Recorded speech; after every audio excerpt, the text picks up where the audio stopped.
how you can add temperature in your Instagram story. Now before I show you guys how to do that, if you're new to our channel, just go down below and hit the subscribe button so you don't miss out on our future videos. Now let us start. First, just open up your Instagram. After you do so, just post a story first. Click a photo or just choose a photo for your story. Now I've just clicked a very random picture right now, right here.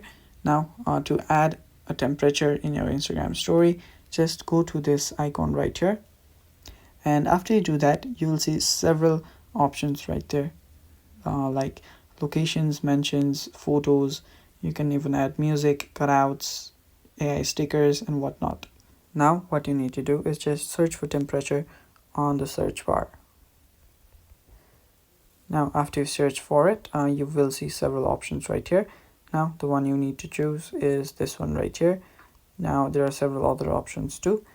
All you can do is just add a sticker. There is no live temperature reading in your Instagram story, so all you can do is just add stickers, guys. And that is all for the video. Thank you for watching. Stay tuned for more, and bye bye, take care.